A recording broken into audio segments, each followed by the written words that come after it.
विद्यार्थियों, online class में आपका हार्दिक स्वागत। मैं डॉक्टर ओमपुरी स्वामी, सहायक आचार्य भूगोल, राजकीय महाविद्यालय भिनमाल।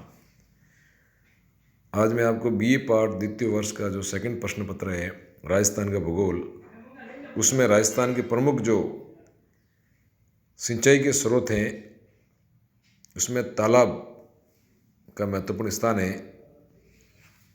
भूमि का वह नीचा भाग जिसमें वर्षा का पानी आकर रुक जाता है या मानव द्वारा निर्मित वह गर्त जो पानी से भर जाता है उसे तालाब कहा जाता है। तालाबों का निर्माण प्राय उन स्थानों पर किया जाता है जहां 2 या 3 और भूमि अपने आप ऊंची होती है। राजस्थान में भूमि की बनावट ही तालाब निर्माण का निर्धारण करती है। राजस्थान के दक्षिणी तथा दक्षिणी पूर्वी भागों में ही मुख्यतः तालाब पाए जाते हैं। इनके कई कारण हैं। राजस्थान के दक्षिणी एवं दक्षिणी पूर्व में बहने वाली नदियाँ वर्षा के जल पर निर्भर करती है। नदियाँ की अस्थायी प्रकृति तथा दशा एवं पठारी व पथरीली भूमि होने के कारण नहरों के निर्माण में बाधा पड़ती है। दूसरा ये कि पठार की कठोर चट्टान तथा पहाड़ी धरातल जल को सोख नहीं सकते हैं, इसलिए कुओं का निर्माण करना सरल नहीं है। किंतु वर्षा के जल को तालाब में रोककर नालियों द्वारा अथवा उलीचने द्वारा खेतों तक पहुँचाया जा सकता है। इस क्षेत्र में अधिकांश जनसंख्या बिखरी हुई है, इस कारण तालाबों का बनाना ही उचित रहता है।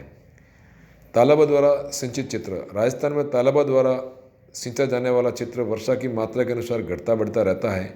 वर्ष 1960 में तालाबों द्वारा सिंचित क्षेत्र 15% था, जबकि 1990 में बढ़कर 2.71% ही रह गया तथा 2013-14 में वर्षा की मात्रा कम होने से तालाबों द्वारा सिंचाई क्षेत्र मात्र 0.7% रहा।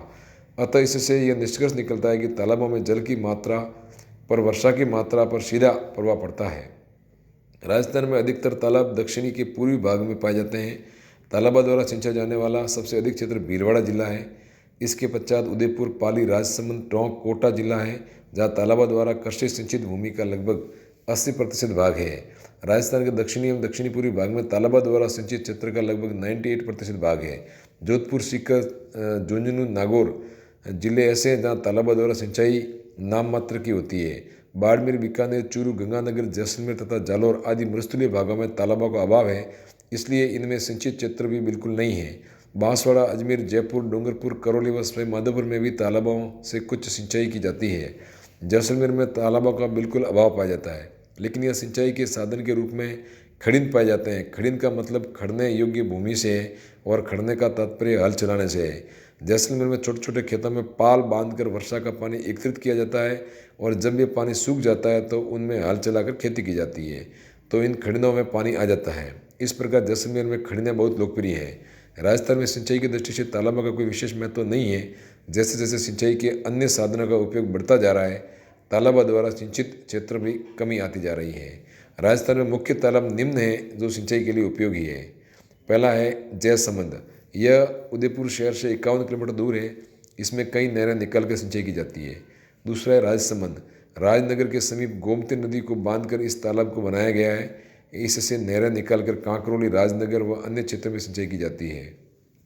अन्य प्रमुख तालाबों में पिछोला, फतेहसागर, वल्लभनगर, उदयसागर, बागोलिया उदयपुर जिला में, सरदार समंद, हेमावास, खरड़ा, दातीवास, खिवंदी, मुथाना जो पाली जिला में है, पार्वती, बोरठा, सीकरी जो भरतपुर जिले में है, एडवर्स, नाग सागर, विलिया डूंगरपुर जिले में है, नार सागर, उमेद सागर, खारी, मेजा, अरवार जो भीलवाड़ा जिले में है, भोपाल सागर, कपासन, डिंडोली, गाडोला, मुरलिया, ये तालाब चित्तौड़गढ़ में है। इन तालाबों से सिंचाई की जाती है।